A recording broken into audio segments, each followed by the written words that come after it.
Molweni, Mangwanani, Jambo Hubari, Zenu.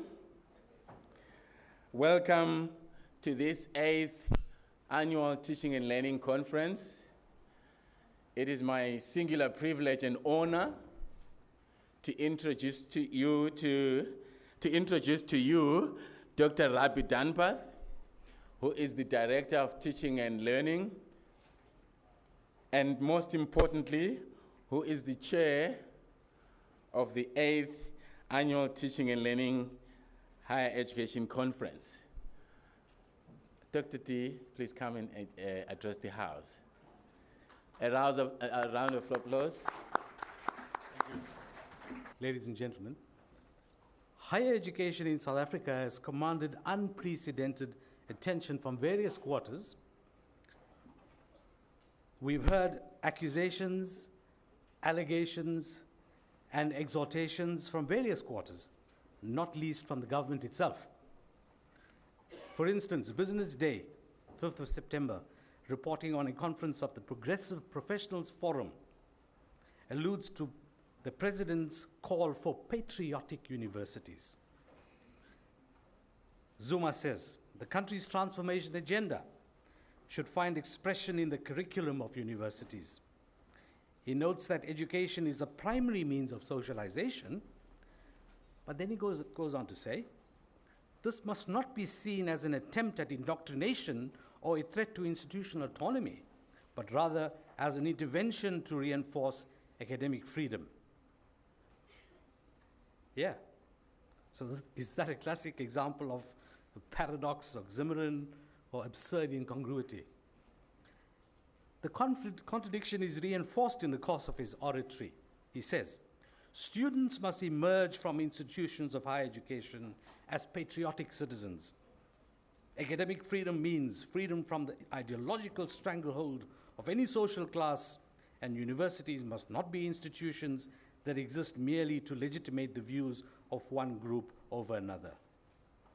Is that profound? The opposition, the Democratic Alliance, in its response, retorts. Both institutional autonomy and academic freedom are protected under our Constitution. Do the ANC statements mean that yet another part of the Constitution is no longer to the satisfaction of the fickle and grasping rulers? The DA laments that under the leadership of the current President and Higher Education Minister, a tone of growing resentment towards one of the most precious resources in the country, our best universities, appears to have become firmly embedded in the ANC discourse. The DA warns that the government needs to be aware that the anti-intellectualism that it embraces is dangerous to our society and to our future. Without the ferment of new ideas and original thought, we will be unable to cope with the 21st century challenges that we face. And for the DA's temerity in attacking the government, the Higher Education Transformation Network condemns what it calls the Democratic Alliance's populist tendencies of seeking to score very cheap political points by raising matters of lesser importance. Individual institutions, too, have been targets of vitriolic attacks. UCT, University of Cape Town, has been accused of being a campus at odds with itself. The Vaal University of Technology is allegedly on the boil, while self-proclaimed change theorists in the Department of Higher Education and Training have instructed management and students at UKZN to engage in talks to end the recent strike. Now, higher education has always been the site of contestation, and indeed, it has always been the proxy of societal content or discontent, as well as the benchmark for economic stability. Why then has its importance recently escalated and labeled by the Communist Party as a generational catastrophe, unquote? More interestingly, how is it that we now have a proliferation of experts champions and public intellectuals who deem themselves qualified to pronounce on higher education? In my view, the answer lies somewhere in between the pages of Guy Standing's The Precariat and in the book The New Dangerous Class, and Henry Giroux's Beyond Neoliberal Miseducation.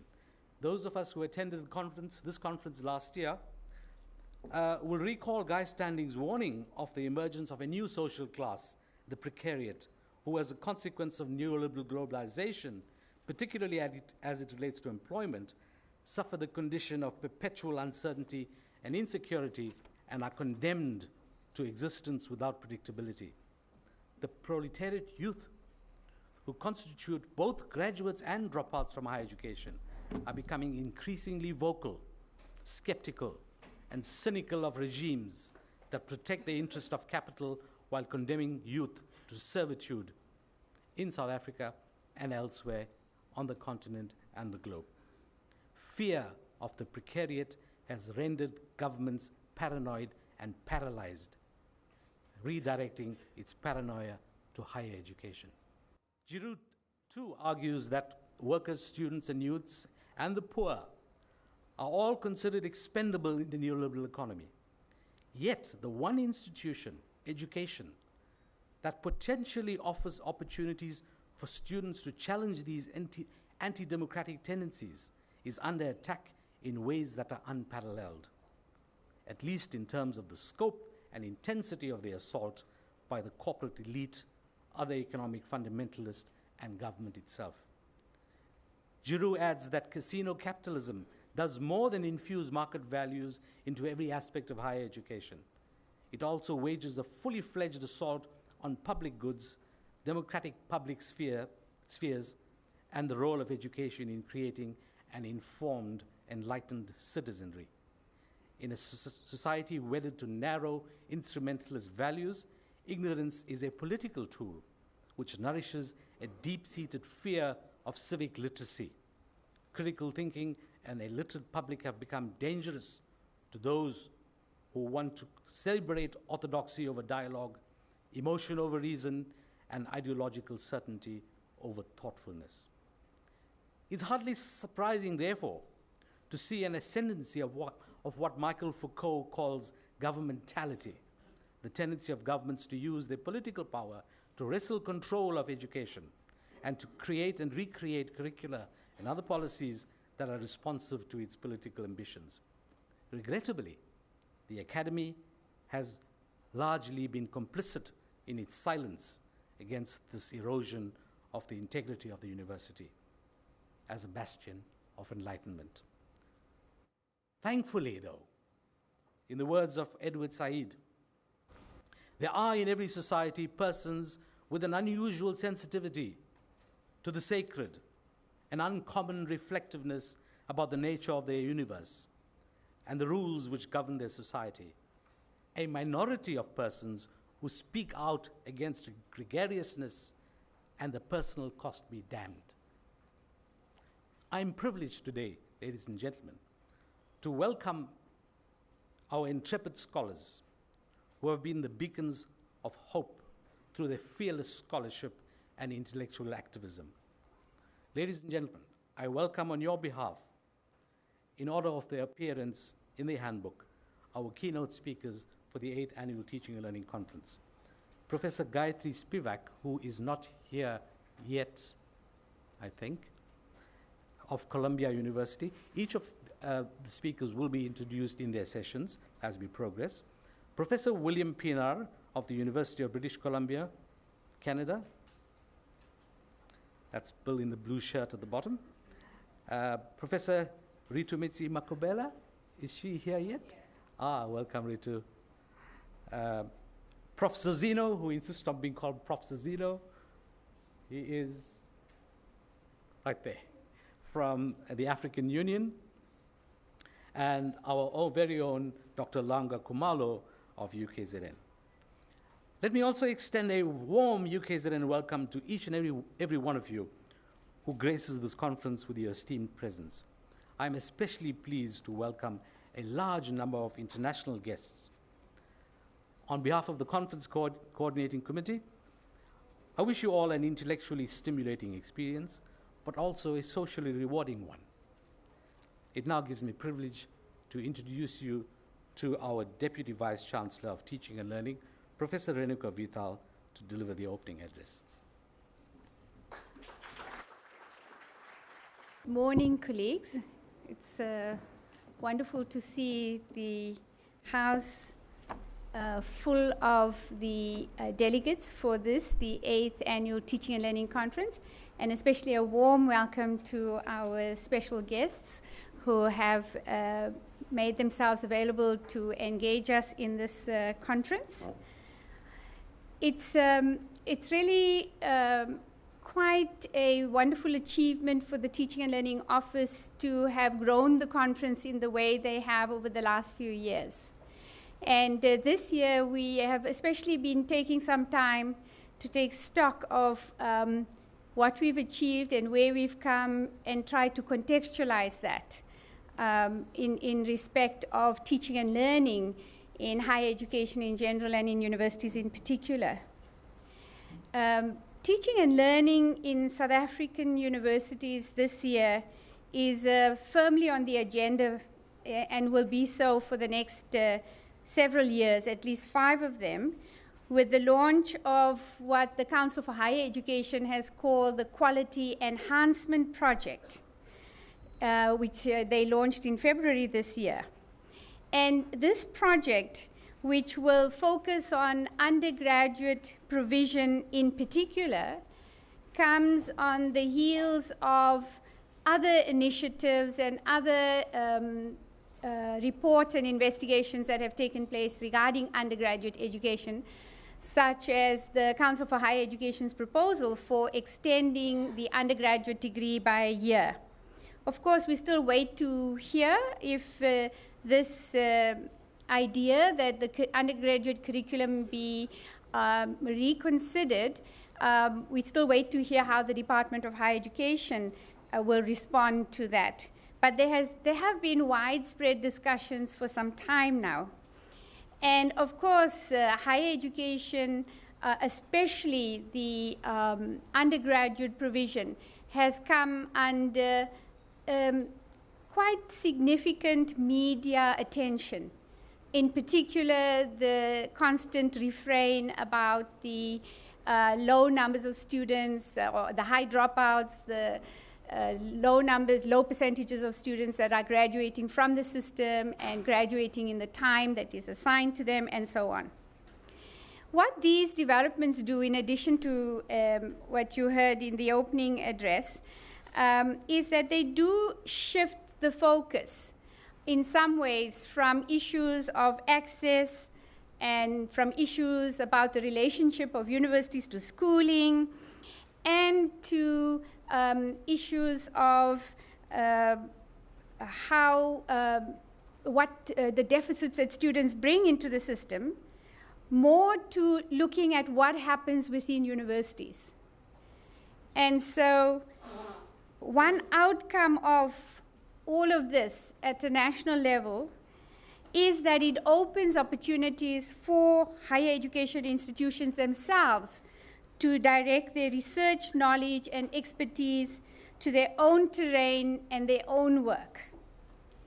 And I think the Teaching and Learning Conference has contributed or such conferences have contributed in some way to developing at least one area of scholarship that has recently emerged in the last few decades around the generally referred to as a scholarship of teaching and learning.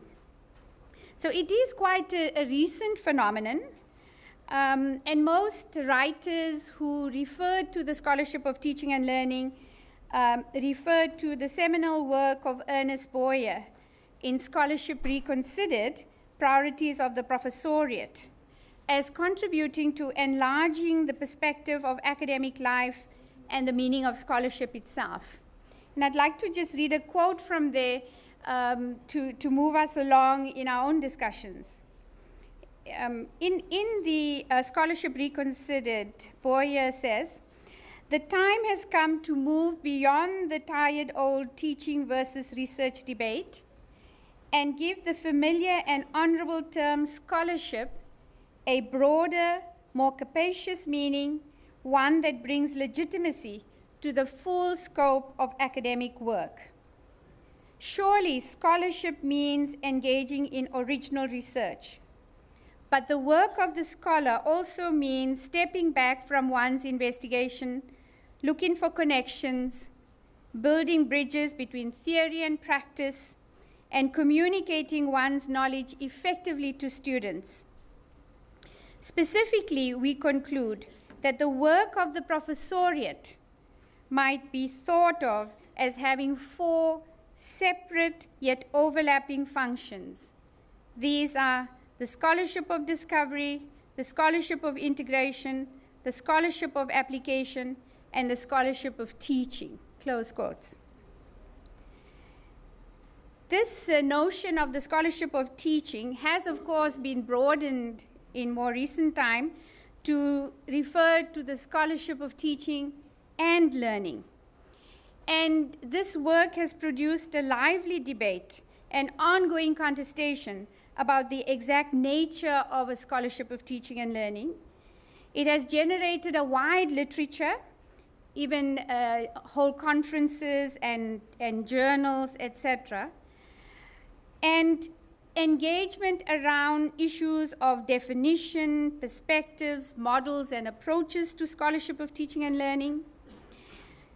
It has spanned research, practices, theories in student experiences, in teaching the educational aspects of disciplines, as well as issues of academic work, and in particular about how academic work rewards and recognizes teaching. For South Africa, and for the South African context of higher education in particular, arguably it has shifted or enabled a widening of a dominant discourse on policy and academic development to a much deeper scholarship on many other areas of mainstream teaching and learning in universities. So viewed through the lens of a scholarship of teaching and learning, UKZN has made considerable strides in growing different aspects of a scholarship of teaching and learning since the creation of this rather unique portfolio. For one, when the portfolio was established in 2008, in 2009, one of the key initiatives we implemented was to make available a teaching and learning competitive research grant. And the very next year, in response to the demand, we initiated a teaching, innovation, and quality enhancement grant. And since the time these grants have been put into place, we have received more than 200 proposals. 118 have been funded to the value of some 5.8 million, benefiting some 345 staff across the university. And if we analyze the kinds of projects, it's quite interesting to note that most of them have focused, more than 40% have focused on students and learning, which dominate, and less on academics and teaching, I might add. Another major development that took place in the teaching and learning portfolio was in establishing a higher education training and development unit. And this higher education training and development unit has been quite important in assisting us to grow a higher education scholarship. For example, in 2011, we initiated a doctoral program with some 12 students using a cohort model. And this year, another 19 students have joined us. And so, and that's just taking the students that have joined specifically in this program. But in partnership with the School of Education, we have over 30 students currently engaged in doctoral studies. And that has continued to generate a level of debate and discussion about higher education and university education that is quite important and useful, not only within South Africa, but on the continent itself.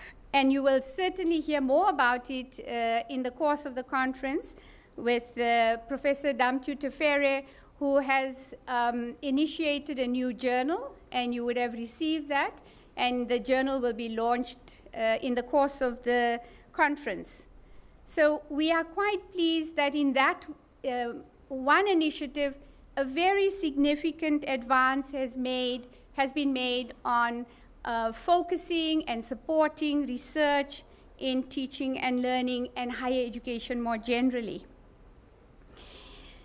A third major initiative that has impacted the university quite significantly is the introduction of a university education induction program, which has a mandatory requirement of continuous professional development for all academics. Those at lecturer level and below are required to attend 4 modules of 80 hours, so 20 hours each, on teaching and learning, curriculum, assessment, and research supervision. And since this initiative has been introduced in 2012, just about 800 academics have already attended at least one module.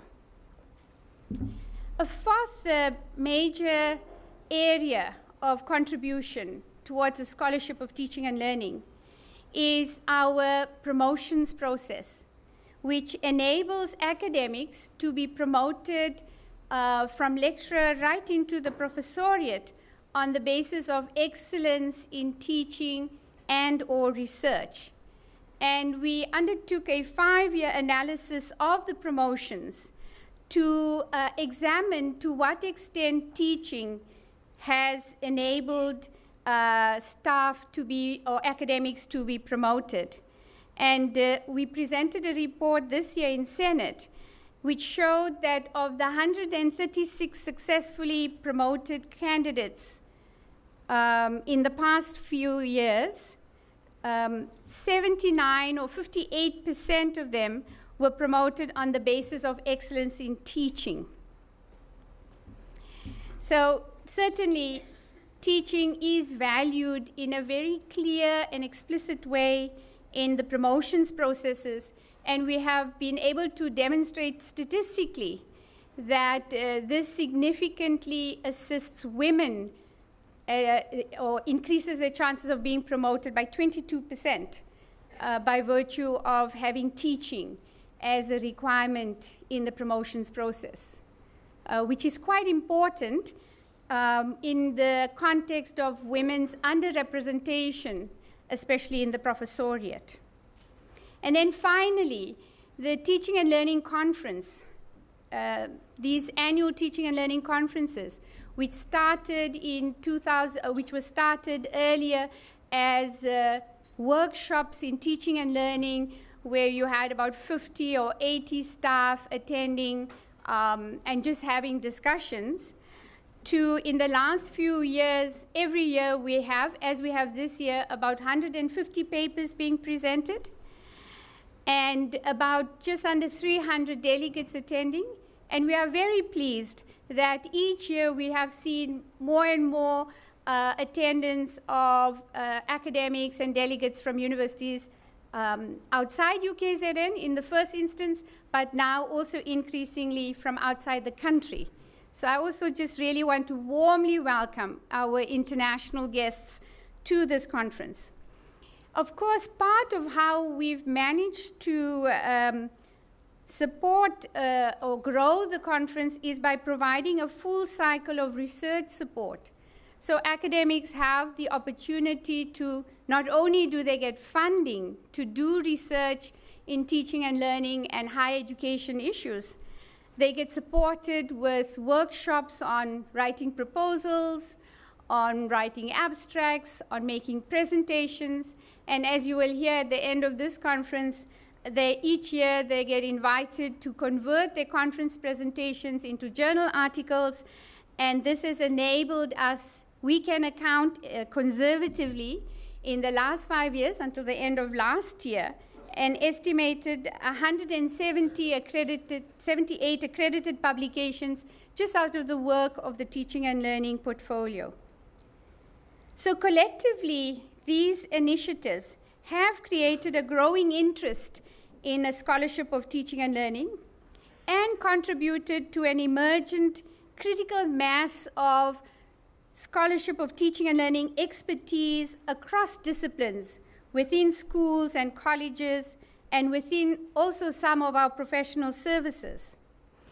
It has encouraged an evidence-based and research-informed approach to teaching and learning policies, programs, and interventions.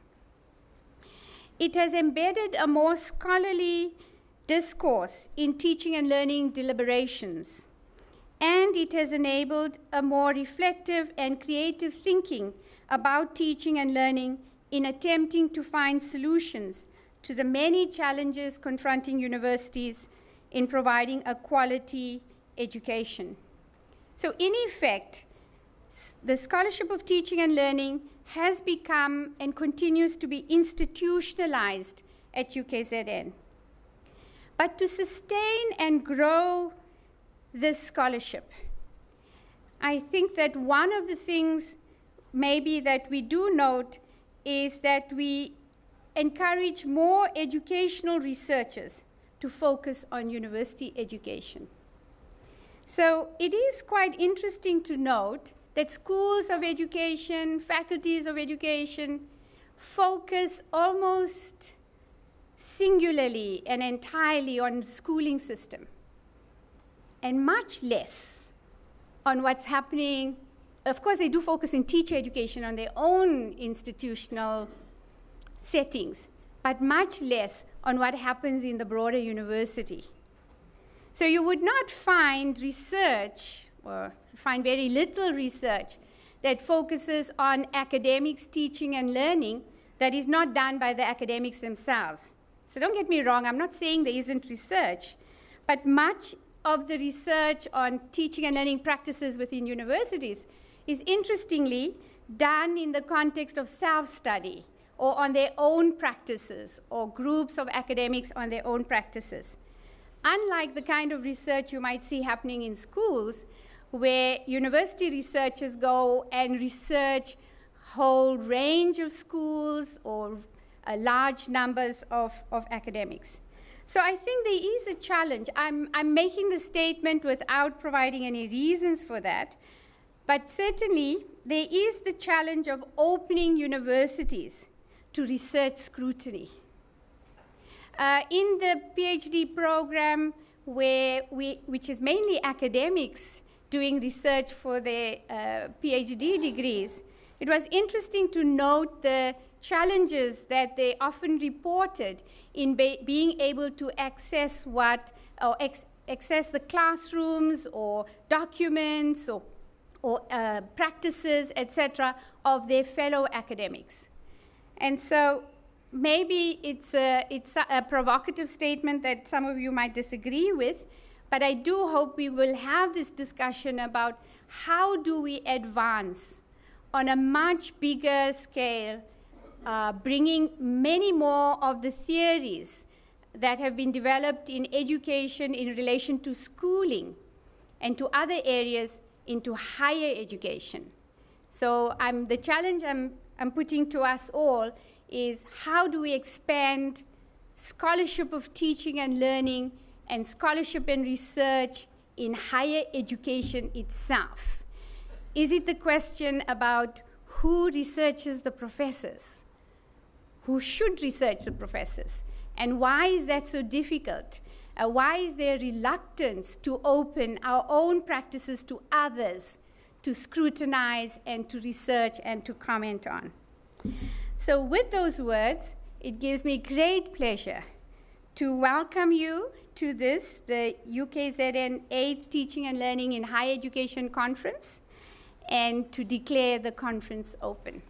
Thank you.